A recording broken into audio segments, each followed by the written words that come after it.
Have you watched the show Atlanta?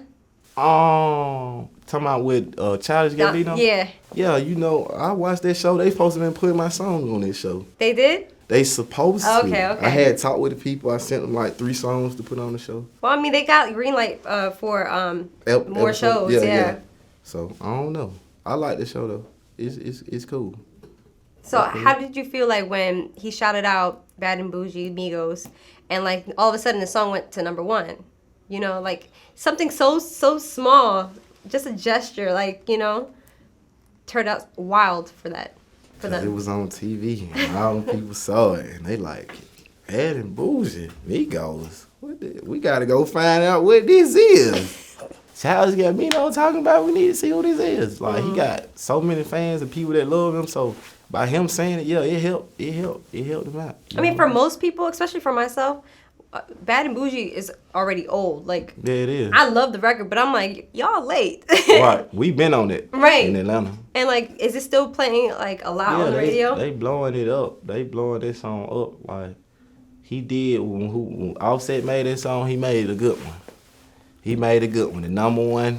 He went up through there. Like he did his thing. That's what I'm trying to do. I'm trying to make songs like that. Do you think you have a song that's similar that could possibly blow up? I got a song out now. Whoa. Me and 21 Savage. It's blowing up in Atlanta. The hottest song in Atlanta in the streets right now. Whoa. If you ain't heard it, go get it. It's on Dun Slaughter, my mixtape. It's called Whoa.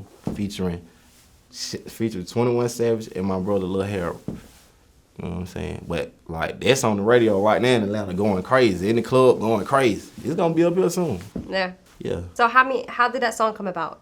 Oh, we made that song in LA on his tour. He had a little tour that he was doing when he first started doing it, and we went to a studio in LA and we made that song. You know what I'm saying? My little brother Harold, he was slick in there playing. Like he's not a playful type of person, but with people he know, he like to have fun with people he know. Right. You know what I'm saying? So you know how we kick it, we in there just being us, having fun. He in there just playing around in there recording. So when I heard it, I'm like, what you just play that back? I'm like, oh boy, we finna steal this. I'm finna get this. He like, nah, bro, this me. I'm like, nah, let me, bro. You ain't even no rapper. Like, let me do it. You feel me? Right. So he like, nah, boy, nah. I'm like, all right, check this out. I'm gonna leave you on the hook, and then me and Savage is gonna do the song. So that's what happened. I left him on the hook, and I input, like I did all the ad-libs and stuff on the hook to make it sound how it sound, and me and 21 did the verse and put it out, and it's going crazy. Like it's going crazy. The whole Atlanta like love it when they come on in the club. Like they go crazy. So I know it's gonna be either. If it don't make it to #1, it's gonna be the #2. You know what I'm saying? I'm #9 right now on Shazam. You know, so I'm doing good. I'm in rotation. I'm in rotation with that one, and I think that one's gonna be a great song that everybody will gravitate to. I got my brother on there, so you know we trying to accumulate more money, secure the bag. We trying to keep it going. Now, who decides like what comes out? Your label or you? Or my label. You know, I have a choice of the songs that I like. I send him my list of songs that I want to put out. And then he send me back his list, and his list coincides with my list. So whatever songs, like me and him like some of the same songs, they'll be on there. And a couple of ones that I want on there, he'll put on there. And a couple of ones he won't, he'll put on there. Right. But my manager, he helps me with my mixtape. So shout out to D for helping me, you know what I'm saying? CEO and my manager. Nice. Yeah. So what's your writing process like when you're in the studio? I don't write. I just freestyle. Just freestyle? Oh, wow. So my process be like, put the beat on, roll up a couple of spliffs, pour up a line or two of some lean, try to get in the vibe, in the mode, you know what I'm saying? I listen to the beat for at least probably 10 to 15 minutes, and I just go straight in. Punch in everything. Punch in everything I need to punch in. Just go from there. And then the hooks, I mean, that's like the most important part of the song. Like, yeah, do you come up with that, or? The hooks be like, sometimes it be easy, sometimes it be hard. You know what I'm saying? I like the no-brainer type of beats. Like, I like simple beats, like no-brainers. Like, you just go in there and just automatically put something good on there. You know what I'm saying? I don't like too much complicated like beats, too many sounds in my beat. I just like simple stuff to make it more easier for people to remember. A song that's more repetitive, like the song I had, I took your whole house and I trapped it out. People know it because I'm saying the same thing over and over. So it's more easier for you to learn. You know what I'm saying? You will get more into it because like you know the words to the song. Right. You know what I'm saying? So I like to keep that type of music. Speaking of trapping houses out, we talked to Soulja Boy not too long ago. From Zone 1, from Simpson Road, I'm from West Side. I done stayed all over Atlanta, Zone 3. I lived in Zone 3. I stayed on Deal Avenue. Me and Lotto Savage used to stay in the same house. You know what I'm saying? We used to live in the same house in Zone 3 on Deal Ave. Yeah, his mother. His mom. Right, his mother lived in the same house with me.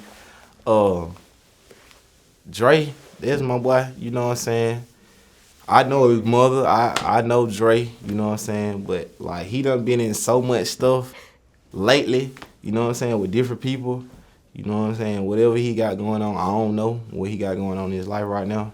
But like I can't say I don't know him because I do know him, you feel me? And I can't say nothing bad about him because I really don't, you know what I'm saying? I ain't got nothing bad to say about him. You know what I'm saying? The only thing I feel like is whatever is troubling him in his life is causing him to react how he reacting with different people. You know what I'm saying? But overall, yeah, I know him. Like overall, I know his mama. Yeah, he stayed in Zone 3. He stayed off of Sylvan Road, across the street from Sylvan Middle School. That's the middle school I went to. My mother owned the rooming house, and his mother stayed in the rooming house. You know what I'm saying? And that's how I ended up, me and him. His mother used to talk to somebody I know named Jason. You know what I'm saying? One of my good friends. He an older friend that I've been knowing forever. He used to talk to his mother. And, that's how I really just got to really just know about him and interacted with him and got to meet him and stuff like that. But he from Atlanta for real, you know what I'm saying? He was born in Atlanta. His mama sent him to Mississippi because they stayed on Simpson Road. And it was a lot of stuff going on the west side. People were getting killed, you feel me? A lot of stuff going on. So his mother felt like she did the right thing, you know what I'm saying? She didn't want her son to get caught up in whatever was going on at that time. So she sent him to Mississippi. I mean, and he blew up, he growed up in Mississippi, you feel me? Because he went there when he was young. He growed up in Mississippi. But, you come back from time to time. But if you stand with these people, and your mother stay here, but you from here, but you stay in Mississippi, you come out in Mississippi, people gonna think you from Mississippi. Right. So that's why don't nobody believe he from Atlanta. But he from Atlanta, his folks from Atlanta, his mama from Atlanta, he was born in Atlanta. And you've known him before he took off. Yeah. Like Right. I know him when he was in the making of doing whatever he was doing, you know what I'm saying? Whenever he went to Mississippi, I guess he found this, you know what I'm saying? He found this stilo. How is that like, but watching him blow up like that, I mean, for you, and you didn't even consider rapping then? Cause I wasn't, he was doing him and I was doing me. It wasn't no, like, me and him talked on a daily basis. We was close friends. We went and stole out the store, rode bikes together. It wasn't that type of friendship. So by him blowing up and, I just like, okay, he done blowed up. Like, dang, that's fine. You know what I'm saying? Like, I really know Shawty type stuff, but it wasn't nothing like that. You know what I'm saying? I mean, he also mentioned that he was trapping too. Well, I can't speak on that because I don't know what he was doing. But I mean, as like the interview went on, he talked about how like kids between the ages of 14 and 15 started trapping early. I mean, in Atlanta, yeah, they do that.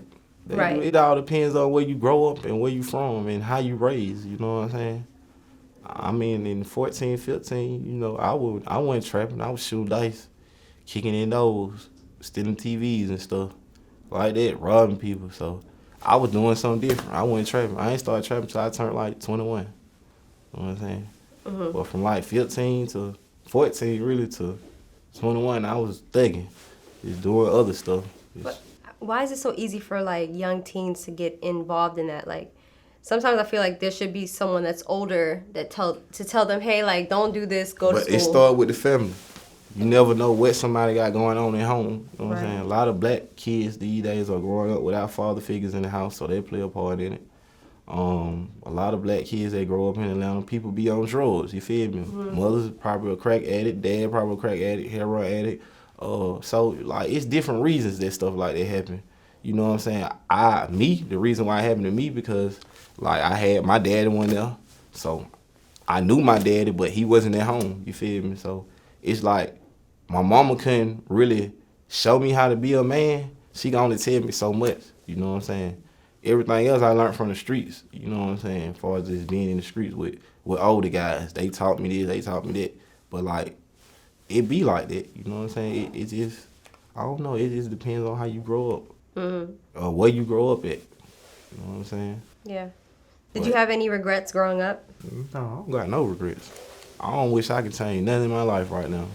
I'm glad that God, however he made me struggle and go through whatever I went through to get here, I'm proud of that. Like, I don't care. Right, the bad stuff I did in the past, the good things I did, whatever happened, it happened for me to get to the point where I am right now. So, like, I don't regret nothing I did. You know what I'm saying? Nothing. So, is there anybody else that you want to collaborate with? I want to collaborate with Drake, Future, Jeezy, Yo Gotti, T.I., all the big people. If you could pick one out of that list. Drake. I do one with Drake. Why? Or Future. I don't know, because I just feel like they the hottest to me. To me, they the hottest. Him and Future. They the hottest that's out. Tip hot, you know. Tip been out. You know what I'm saying? Jeezy hot, but Jeezy been out. You know what I'm saying? Drake new. Everybody love Drake. Future new. Everybody love Future. So it'll have to be one of them.